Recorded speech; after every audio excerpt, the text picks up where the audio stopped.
Welcome to the Celebration Church Orlando podcast. This is a segment we like to call After the Message, where the conversation about life, God, and the Bible continue beyond Sunday.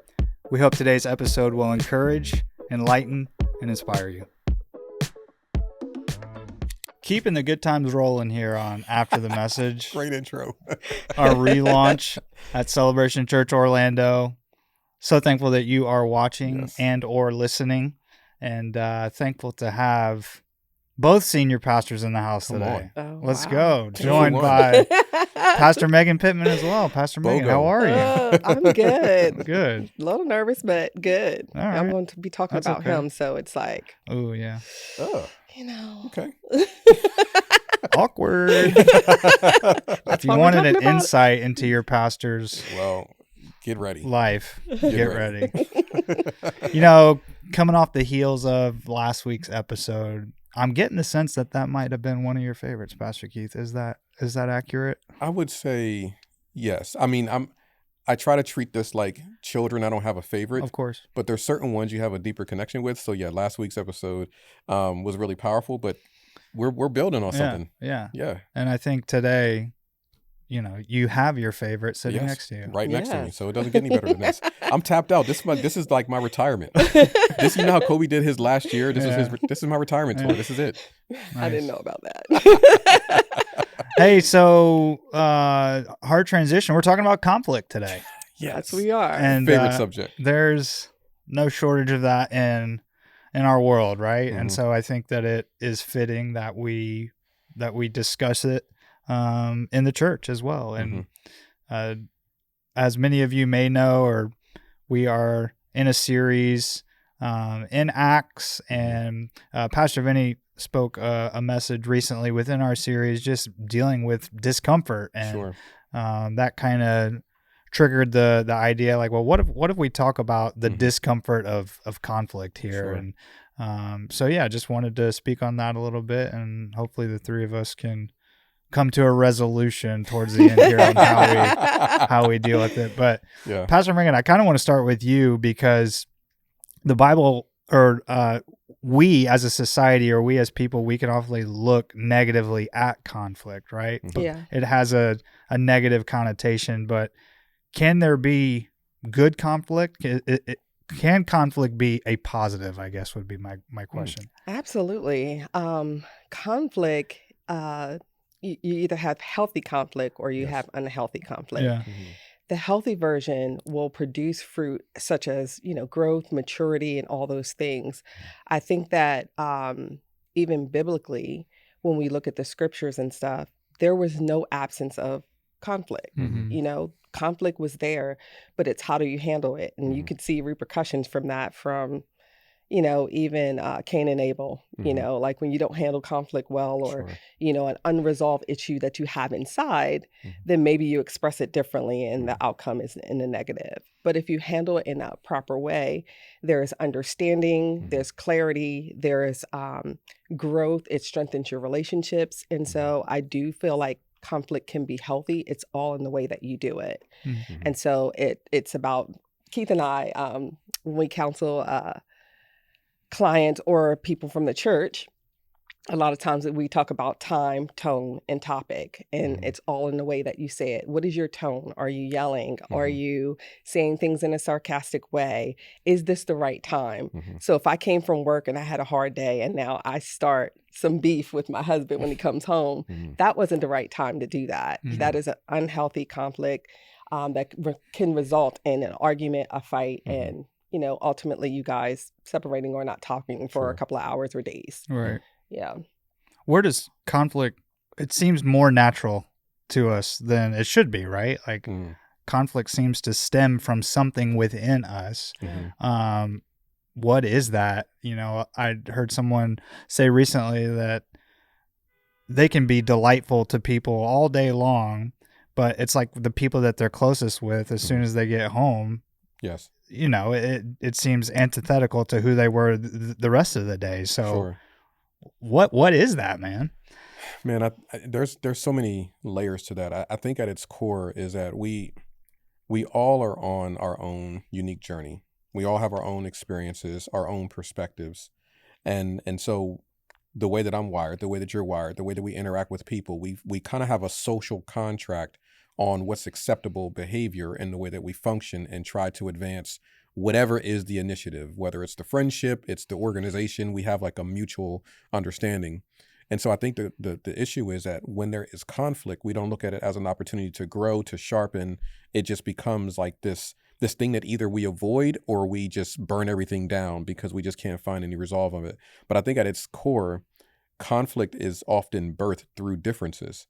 And it's now a matter of how do we respond to each other's differences in a healthy way that there actually can be growth and mutual understanding versus this is a difference that then means that now we're opponents. And I think that's the unhealthy side. So I think that's what we often find even in relationships is that your differences doesn't mean that you have to be enemies. And that's what I think gets lost in society. I think also like you're a team. And so when you're on a team, that means you have to work together to solve something. Like I'm thinking about basketball, like if it's just my way of doing things, we're never going to get anything done. But as a team, we'll win. And so oftentimes we'll come back to, are we being a team right now? Or, you know, are we doing things on our own and being individuals? You see the sports reference, Nate? I do. She was watching the Western Finals with I me last night. was. So I think that's just fresh in there. A week from now, she won't even know what basketball is. But no, you're Here's the right. conflict. We all play different roles, right? Yeah. And so the point guard can't look at the power forward and go like, hey, I wish I was a power forward. No, you work better as a point guard. But it's just different perspectives in order to reach a common goal. So, but at the end of the day, conflict is uncomfortable. But it's also it's also inevitable. Yes. So we're gonna face it. Yes. So, Pastor Megan, I don't know the amount of conflict you may have experienced in your life, but have you gotten to a point where you're comfortable with it? Is it still difficult for you? Like, what's your experience? I'm glad you started with me. No, it's my turn. Which is so funny is because we had our in-laws in town last week, and my mother-in-law loves my crab cakes, and so does my father-in-law. And we we had a disagreement, is what I'll say, and it was all in different, interpretation of things. So when we were out, Keith said, "You're going to make your crab cakes, and I'm going to make my salmon." And I was like, "Okay." But typically with my crab cakes, I'll make like fettuccine, I'll do a salad, and I'll have like breadsticks, garlic breadsticks. And I was like, "Oh, are you wanting any sides to it? We're not doing any sides, right?" And he was like, "What do you mean we're not doing any sides?"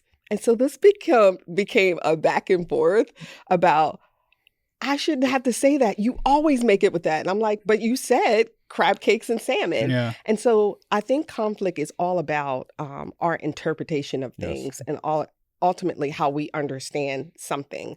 So we went back and forth for a little bit, and then I said, can we come to a compromise and just saying, like, if we talk about a meal, we'll talk about the complete thing.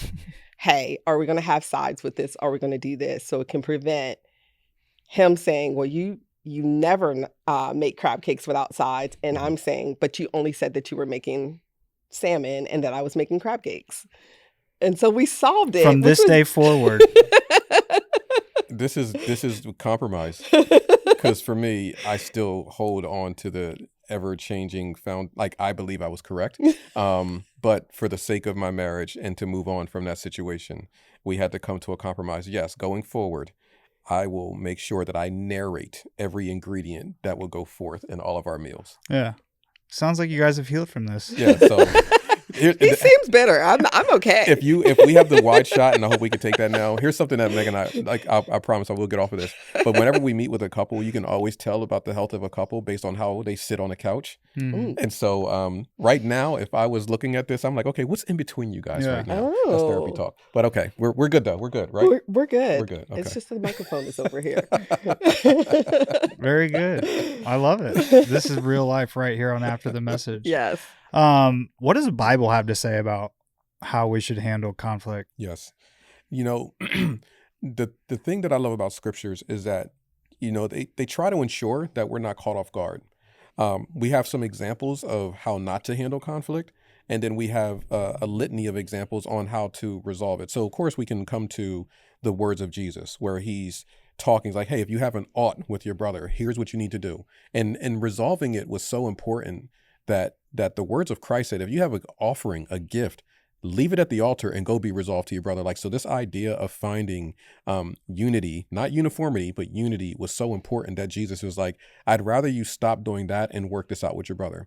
But he says, go and try to work it out one-on-one. If you can't work it out, then bring in an elder who can then hopefully kind of bring some perspective, a neutral party to work through it. So I think at its core, whenever we find ourselves in a space of conflict, genuinely going and trying to work it out. But I think it's not just speaking to be heard, but being curious, speaking to and listening and trying to genuinely understand where someone else is coming from, find that common ground, and then figure out, what does moving forward look like? And sometimes moving forward can look like we just have to agree to disagree, or we may go our separate ways as it relates to this. I think, you look at the story of Paul and Silas. Like, there was a moment where it's like, hey, like, we came to or Barnabas, like, we come to this point where it's like we're not on the same page with this, and this may require us to give each other a little bit of space. But I think there's just ways of, let's handle this one-on-one. Let's not gossip about it. Let's not make it toxic. Let's not tell everybody about it and disguise it as a prayer request, because sometimes we can do that. But let's genuinely have a conversation. Then from there, if we can't get resolved, bring in someone else who's a neutral party that can hopefully bring some measure of resolution, but don't handle it on your own, because I think that's where it can turn into, we have our own narratives, and then we bring that into the conversation and we assume the worst in people, and that never produces fruit. Yeah.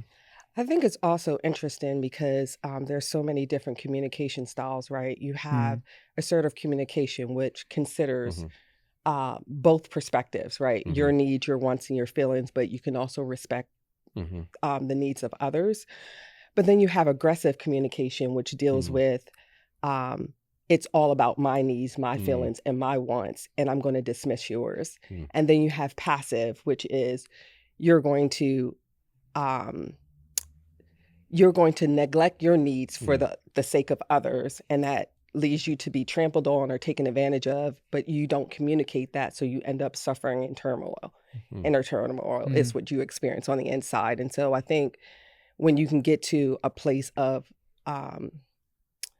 assertive communication, you tend to hear the other person's side instead of just your own, but you're still able to communicate that as well. Yeah. Good. Yeah. The example that you gave with going to try and resolve something with someone, that not working out, grabbing someone else to go and try and resolve it. And you guys don't, if you have an example of this, you don't have to get into details about it to divulge too much. But have you seen that work out before? Like, have in your own life specifically an example of that happening? Yeah, I mean, I think that there's levels to it. So I certainly would say that I think of our children and how we've tried to raise them on how to navigate and manage conflict. And of course, as a parent, sometimes you want to jump in and try to fix it for them. So I think that there's a version of that. But as they grow into maturity, when something's brought, you're trying to coach them through, like, hey, this is a great way for you to have this conversation. Don't frame it that way, because that has an accusation attached to it. So we certainly see versions of it with that. And then there can become a space of, well, then yes, we'll get involved. So very practically in our household, for sure, I would even say, depending on who that third neutral party is, that can range from a mentor to even a counselor. And sometimes we've seen it work in that space. So I think for us personally, voices of wisdom and people that you trust that can speak into situations. And so in our case, like, as a husband and wife who are pastors who are also therapists, and a multitude of counselors, there's safety. So we have other couples, friends that are very well respected. But I think we haven't had anything that's personal that we just haven't been able to work through. But in our own lives, we've certainly had other people speak into things that have helped to redirect us into believe the best and figure out how to move forward. I'll say too, like at the beginning of our relationship, me and my mom were really, really close. And anytime we got into like a conflict, I would tell her about it. And Keith had a conversation with me. He said, if you tell your mom about our conflicts and it's just from your perspective, when you move on, your mom's not going to be able to move on.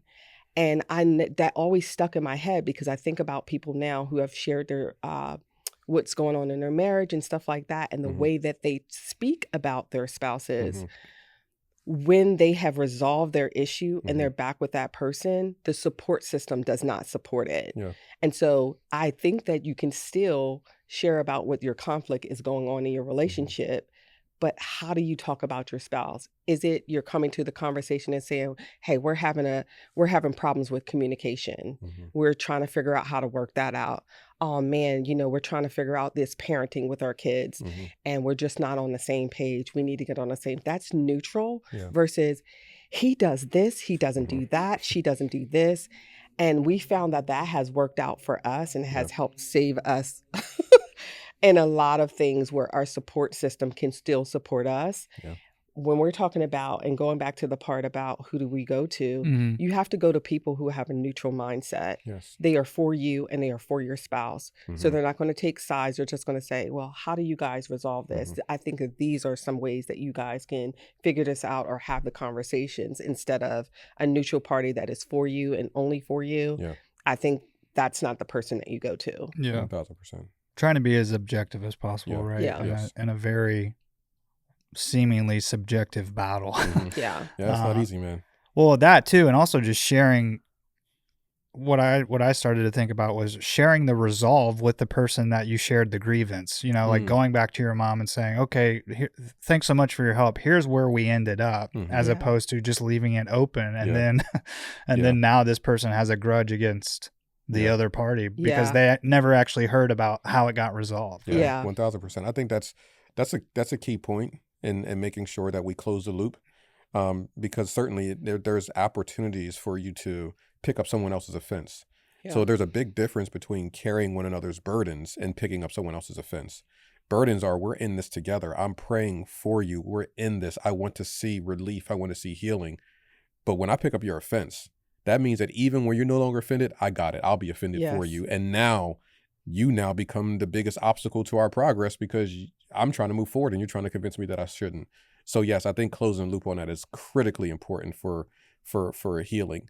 But I also think that, and maybe I'm jumping ahead a little bit, I also think that the way that we have seen conflict resolved in our upbringing largely influences how we understand conflict in the present day. Like if we grew up in homes where conflict wasn't a normal thing or it was unhealthy, our default response to that will either be to mimic what we saw, which could be good or bad, or to avoid conflict altogether, which can be completely terrible because it kind of gets into what you were sharing earlier about just kind of like having this passive approach to it. So I certainly believe when it comes to conflict, the connotation that goes with it, one of the stronger influences that we have is what did we witness coming up. And if you grew up in a home where there was no conflict or was one way, that marks us in one way or another.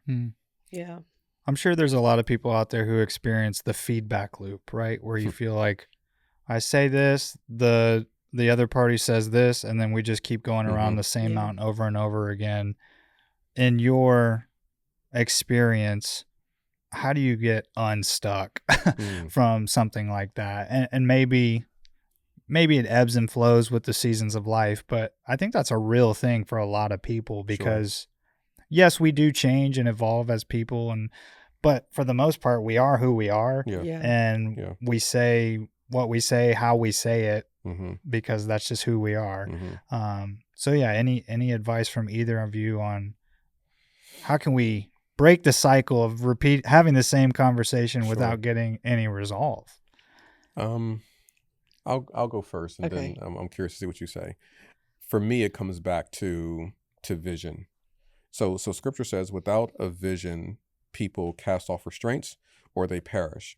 So I'm a firm believer that if we don't have something beyond ourselves that we're keeping our eyes fixed upon, we can just find ourselves going around this same cul-de-sac over and over again. But if we know we are simply trying to make it to this destination, we have a vision for our family, a vision for our marriage, and maybe we don't agree on the route to get there, as long as we're in agreement that we're trying to move in this direction, then we can begin to have a discussion that moves from the conflict itself to what does resolve look like, because we have a shared vision. But I think when we don't have a shared vision or agreement, that's when you find yourself in these feedback loops that seem like they never end.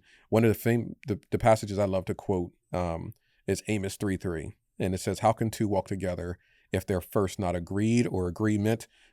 Different translations say it different ways, but ultimately it typically renders is that the agreement is past tense.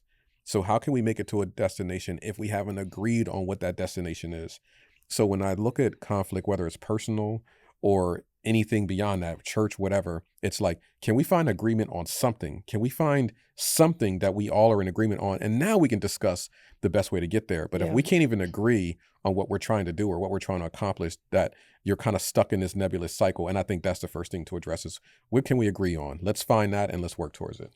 I think also one of the things I have learned is like as I'm getting older, like how can I be a better version of myself?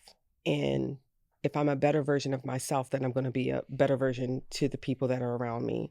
So case in point, like if I struggle with, I think because I'm Caribbean, like we can be loud, we can turn up, like we can clap back Wait a really. minute, what? Is that really a thing?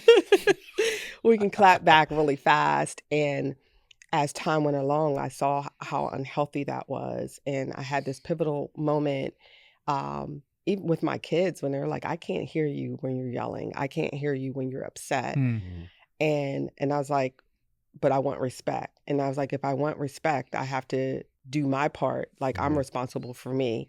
And so when I started learning that I'm responsible for me and I Mhm. started getting better outcomes, that's what allows you to change and get you out of those cycles. Yeah. Mhm. Like, will you come back to those things? Is that still there? If that's been a part of your DNA makeup and you've learned those kind of behaviors, Mhm. yes.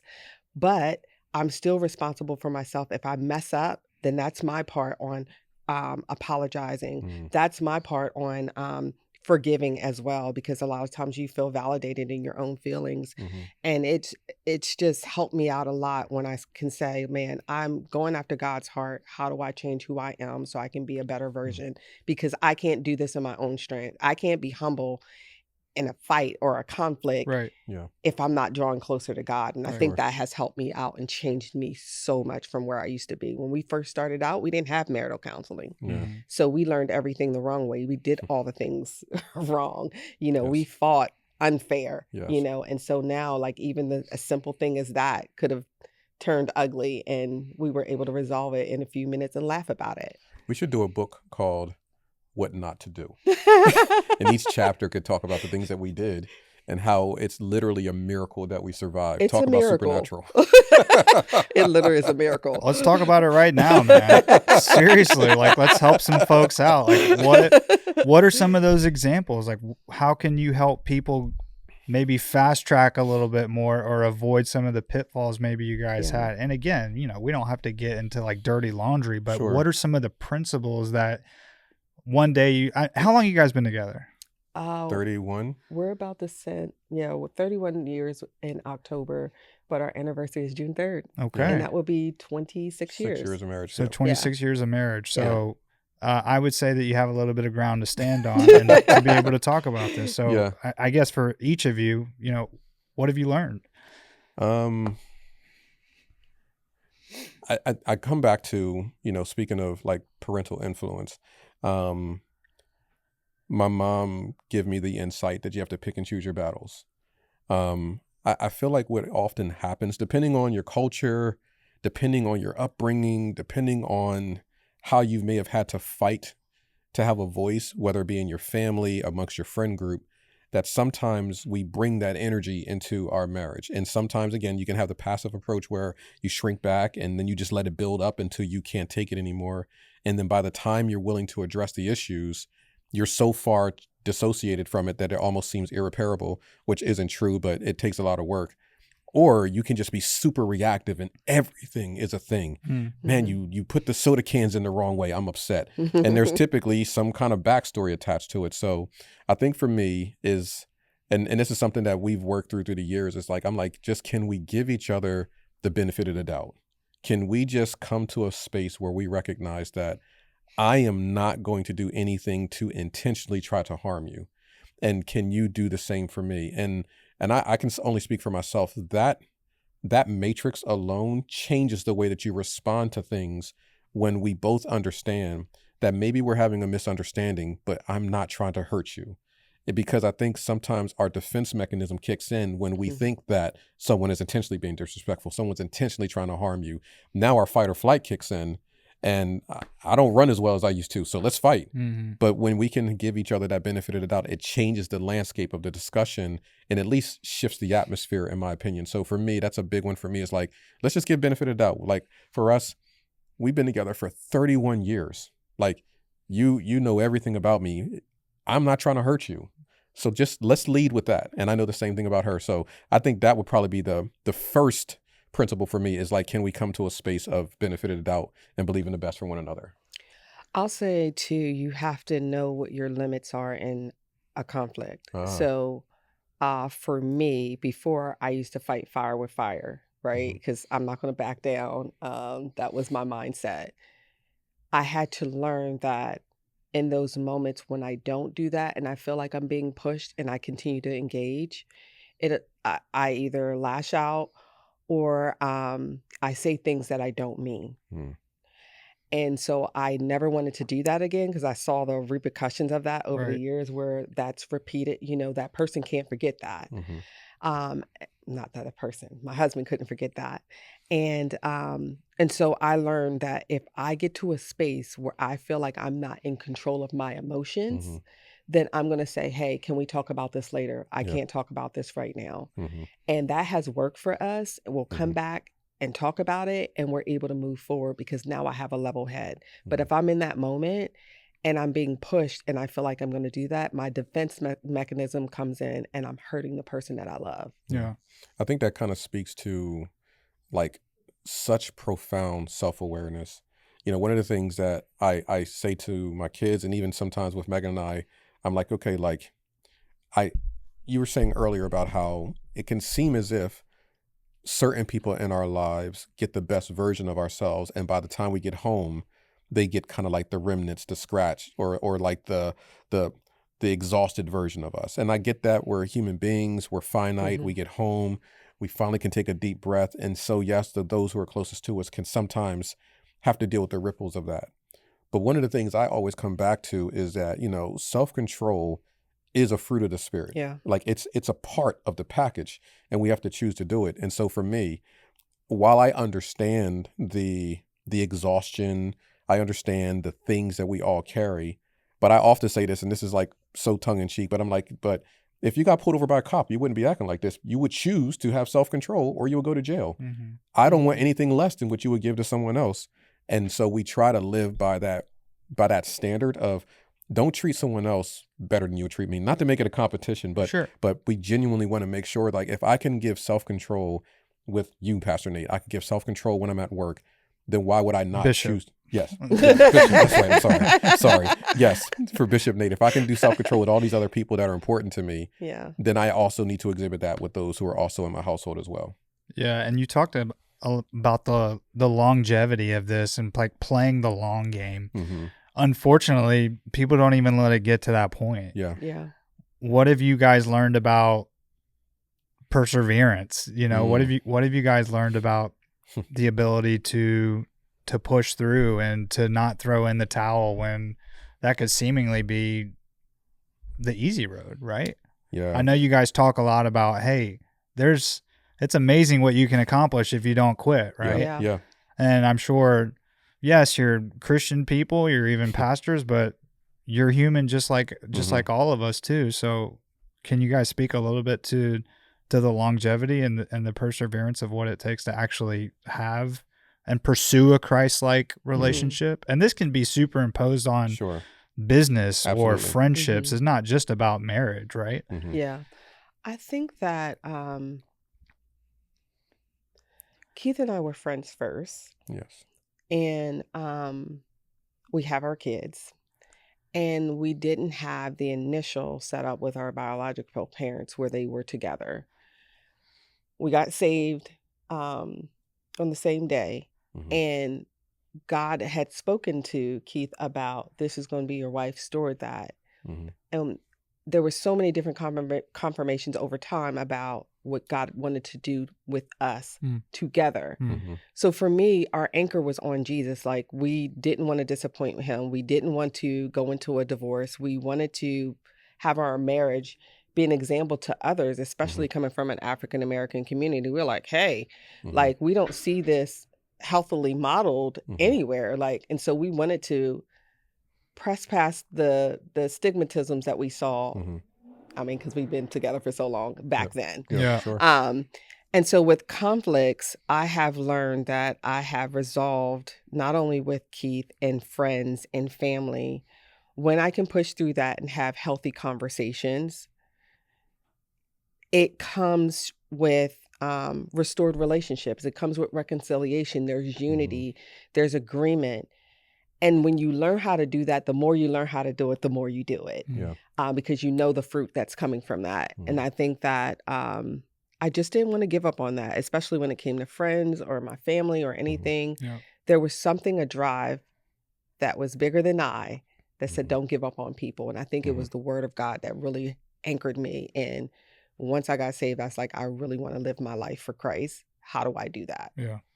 Yeah, I would say, I mean, you shared the story that I was going to share with like that moment at the altar where like God's like, steward this relationship. So that was our saving grace. I think the other side of it is like just try to be at a space where neither one of you want to quit at the same time.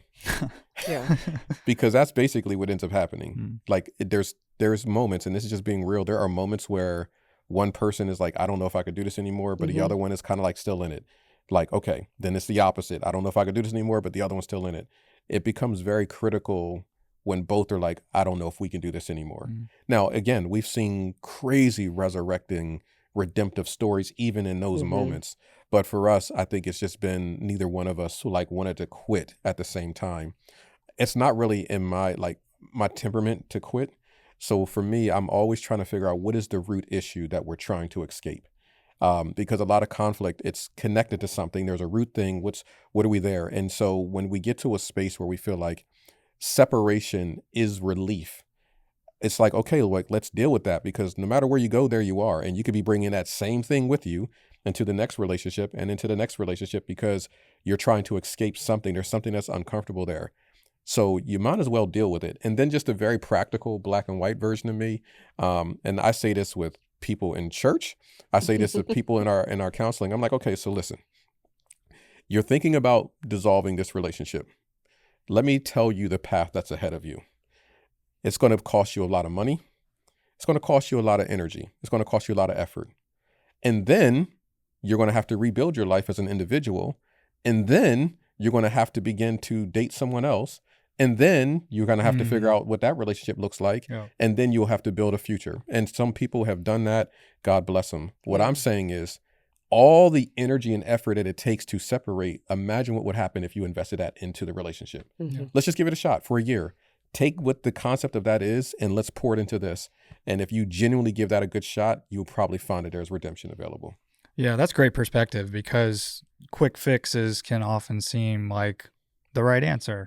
Or quick fixes can often seem like the most desirable answer, I guess. So you guys talked about your kids. You reference your kids a lot here today. Talk about teaching your kids. For our parents out there, actually, this is just for me, so help me out, dude. Because it's way easier as the parent, as the authority figure, to whether it's between siblings or friends or, between you and your child, to just want to say, don't do that, right? And just stop. Let's just nip this. But that doesn't seem, A, sustainable and B, constructive for their long-term development. How do you teach kids, specifically in the age of 3? How do you teach your children to fight well, as you put earlier, or to be able to have constructive conversations when there are disagreements? I don't think we did this initially well. Okay. Because you're raised with you just repeat what you know. Sure. Do what I say. Do what I say, and you repeat what you know. And so as you get older, you begin to kind of recognize things. And I don't know what it was. It wasn't like our counseling journey we went on, but I think there was a moment when, and this is going to sound so ridiculous, so people don't judge me, but there was a moment when I realized, like, wait a minute, your kids are sentient human beings who have their own thoughts and opinions and feelings and perspective that's different from yours. And I can't remember. I think Keith Jr. may have been like 12 or something. Because I was like, why won't he just do it this way? Yeah. And it hit me where it's like, because he's not you. And that revelation, I know it sounds so surface level, but considering my context, my age, like that was a revolutionary moment where I genuinely learned, like, yeah, your kids are other than you. Like they're different. Yeah. So how do you raise them in recognizing the way that they're wired and celebrate that and train them up in those ways? And so one of the things that they have in like the counseling space, they have this thing called a feelings wheel. And the feelings wheel kind of has like your main big feelings, and then connected to that are subsequent things that are connected to those feelings. But it gives people the vocabulary to express what they're feeling. So I think ultimately, in a nutshell, is the best thing you can do with your children as you're training them on how to handle conflict is to increase the vocabulary to discuss what they really are feeling. You're angry right now, but what are you angry about?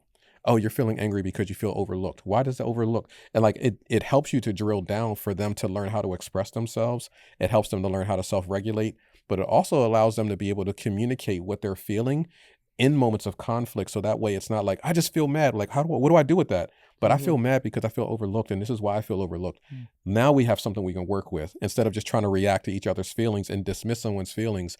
Teaching them the vocabulary of what they're feeling and thinking has probably been the biggest game changer, not only for my kids who are now adults, but even for myself. Like, man, even actively, like if I feel away, I'm at home, I'm like, why am I feeling this way? Yeah. What is that connected to? Is this a me thing? Yeah. Or is it an us thing? Is it a her thing? More often than not, it's a her thing, but it's okay. Wow. Cut it out, Sam. Cut it out. Here's how I'm going to handle this conflict. No, I feel like it's modeling, right? I do feel like with children, it's learning. It is the teaching them how to communicate their vocabulary. Like, are you sad? Putting those words into their vocabulary. But also, I feel like when we regulate our emotions around our children and we show them in the natural what we're doing to resolve it, I think that's a better example. So our kids have seen us from the worst to where we are now, night and day. I think that there is there's a part of ourselves as parents where we don't want our kids to do things because we know the outcome of what's going to happen, right? Don't touch that hot stove. Don't touch this. Don't do that, or you're going to fall. And how do we bring them on the journey? I always say, stay curious, like with your kids. Why do you want to touch that? Do you know that that could hurt you? You know, and daddy doesn't want that to hurt you. It's like reframing how you say it instead of, hey, don't touch that. Or I told you that 3 times already, because that is the part of kids don't respond that well to it. But it's like, hey, tell me why you continue to do that. Tell me why you're so fascinated with that. Maybe you're going to be an electrician one day. Like, we're going to do some other stuff. We're going to get you some toys that will help you like play with different things and, you know, just stare it in a different way. But it's definitely was something that we had to learn over time by trial and error. I say for parents, don't do that. Get some books, look at some things on some videos that can help reinforce some things and have conversations around it. But we had to model it. I think they didn't get the concept and they were mimicking what we were doing, and we had to change ourselves first. Modeling, I think, that's so important, because I think that's one of the things that's often overlooked, because we're in a life hack world and we're in what's the quickest way for me to get the quickest results. I'm all about efficiency. But man, Megan, you just reminded me like our greatest influence is what our kids are actually able to see. And I know we live in a world where there's so many things and so many inputs and so many distractions, and we want to protect. But listen to me, fathers, mothers, guardians, you are still the most influential person in your child's life. So modeling for them is so crucial. Thank you for that reminder, because it really does. The best thing you can do for your wife is let your kids see you loving their mother well. Let them see how you resolve conflict, because I think there's also that side of things where some people are raised in environments where they never seen their parents argue. Right. Yeah. Like my biological father left, people know that, but my stepfather is the one who raised me. And I've never really seen my parents argue. Like, I don't think that's really like my dad's temperament, but I just never saw it. And I'm grateful for it, but I never saw modeled to me, how do we resolve? How do we figure this out? How do we pass through it? So I think those moments where you can recognize that just because we're having a disagreement doesn't like, shh, we'll talk about this later. Yeah. Sometimes it's okay to say, hey, I see that differently, and letting them see that, man, that plays a major part in how they understand, like, wow, they came to different conclusions and Yeah. they still love each other. Like, Yeah. that is huge. Yeah, I say for parents, teach your kids how to forgive. Yes. Teach your kids That's a how good to one. apologize. Yeah. Teach your kids how to share their emotions and how to regulate their emotions. Mhm. So when you're upset, this is what we want to do differently, Yeah. you know, and just talking to them about that. But I think those principles will help in a long way when it comes to conflict, because you'll learn how to if you can learn to regulate your emotions, you're able to communicate, or you're able to create a boundary for yourself to say, Yes. hey, man, I'm gonna wait until I cool down. I'm gonna do some things to cool down, and then I'll have a conversation about what I'm actually feeling. And if my feelings are valid, then we can talk about that. I would say, then I want to like stop, but you just said something else that reminded me. I got to have you on this podcast more often, man. You're crushing it. Next, I'm going to be completely removed. It's just going to be No. Bishop Nate and Megan now, and somehow I'm the special guest occasionally. But in all sincerity, like the modeling how to apologize and how to forgive is so crucial. Yeah. That's a part of attachment styles, and that's a whole nother thing. But when kids can see a parent apologize, again, you're not teaching them to do it just because, hey, say you're sorry, but you model it for them, because when we as parents, and this is something that, again, I wasn't raised in an environment where parents apologized. Yeah. And my parents were amazing, but that's just not something that they did. It was like They move forward. they just move forward, and we all just move forward. But a big part of childhood development, and they call it returning or repairing, is when you as a parent do something wrong and you can come back to your child and actually say, I'm so sorry, buddy, I didn't mean to do that, I was wrong. Yeah. Without providing qualifiers, without providing this is why I did it, but just apologizing, you'd be amazed what that does to a child's development. Yeah. They are so impressionable, right? Especially earlier on. And so for them to be able to see the way that you carry yourself, Yeah. it's almost like it's almost like as osmosis, you know, they just begin to take that on as well, because like you said, you are their authority, like you are their God-given authority. You are the best influence that they have. I think too, it just demands a lot of work from us. Yeah. And we would rather not put in the work because there's already so many other responsibilities pulling. But once we realize, like, hey, your household, that's your number one priority, right? Yes. And so if you start to prioritize other responsibilities over that, of course you're going to be exhausted. But if you put in the effort and the work, like you were talking about, you can see differences in that. I'm gonna say this to you, Bishop, and for everybody who's listening, because I mean we are at the stage where we have grandchildren now, so we're so kind of like far removed from the little ones. But I can tell you, on this side of things, having adult children, the greatest compliment that my kids have ever given us has been, I really respect you. And when I think about the decisions we made to get to that point, it wasn't that I'm impressed by the home we live in. I'm impressed by how much money you've made. I'm impressed by all these other things. Certainly those things play a part, but each of my kids in their own ways at different points have said to me, to us, how they respect us. That is the greatest value. So I think if we can, as we're raising kids in this modern context, reverse engineer that for your children. What do they need to see in me that allows them to reach a point of adulthood and say, I really respect that? And what I can tell you is, very rarely is it connected to what you have, it's what you've given them.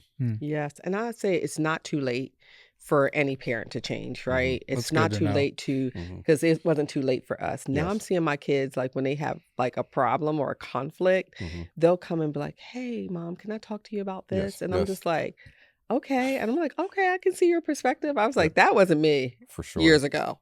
It sure wasn't Weeks me. ago. That wasn't her last one. I'm just kidding. But seeing them even model it now is so crazy to see. Like it warms my heart that they're not carrying something in their hearts of, there's an inner conflict they may have with their parents. They're coming out and talking to us about it, and that we can openly receive it and say, okay, let's work on this together. Again, that goes back to modeling too. And there's nothing worse than having your paradigm shift so much by thinking my family is this way, and in reality it's not, because you never saw anything else other than everything's great, everything's good, so 1000%.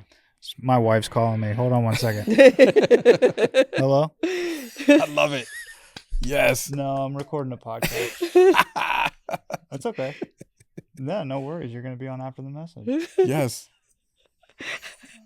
All right, I'll talk to you soon. This makes me so happy. All right, bye. Jen, he didn't want any conflict. Yes, conflict. Yes. I had to answer the phone. That's what you do. And that's the third point. Always answer your spouse's call. Always answer your spouse's call. Yes. Last thing, she's just like, no. We'll wrap on this, because both of you mentioned, and I think it's pivotal, is forgiveness. Yeah. It's more than just saying sorry, right? Absolutely. It's more than just mouth service. Like, what is biblical forgiveness? We'll start with that. Man. Bro, how much time we have? No. Make it short, because you're long-winded. You go. No, you go first. Okay. Well, I think forgiving is not forgetting. But like when we think about the premise of repentance, there's a moment of awareness of I've done something, I've gone in the wrong direction, and this has brought harm. So at its core, I think when we talk about what offense is, offense creates a barrier that almost makes it almost impossible for the relationship to move forward or to be reconciled or to be strengthened. What forgiveness is ultimately saying, I am not going to hold this against you. Now, that needs to be done with faith. That needs to be done with trust. Those are the ingredients that allows forgiveness to take place, because you have to almost believe that the very thing that you did that caused me harm, I'm choosing to believe that you're not going to intentionally do that again, so I'm not going to hold it against you. But if we think about like forgiveness in the biblical sense, it was the wiping away of a debt. You no longer owe this. Yeah. So it's genuinely getting to a space of, we had this thing, but I'm not holding it against you. And it takes a lot of work to get there, but that's the standard that Christ has set for us. I think if we don't forgive, the result of that is there's resentment. It does more stuff to you on the inside than it does for the other person. I can remember going through an instant where I was I didn't forgive someone, and for a whole year it ate me up inside. I mean, it like literally tore me up inside. And when I was able to release it, the freedom that I experienced, and I said, I never want to have that feeling again. Because when it broke off, it was like the light was bright. I felt like chains fell off of me, and I was like, man, I was carrying so much of this, and I thought I was ignoring it. But ignoring a problem in hopes of avoiding someone and not having conversation does so much more damage on the inside of you that it comes out of you in other areas. And so for me, forgiveness looks like you're moving forward and realizing that there's going to be expectations that people can't meet for you. And they're going to disappoint me, as the Bible talks about. So how do you move forward? And the expectation that you have met today is you will officially replace Pastor Keith. I'm okay with that. Thank you. No, it's in all sincerity, like, this was super helpful for me personally. I'm sure that it's going to be helpful for people within our church and beyond, for just addressing the topic, of conflict, of discomfort, and just facing it head on. And man. Thank you. So appreciate you guys, and we'll catch you guys next week on another episode of After the Message.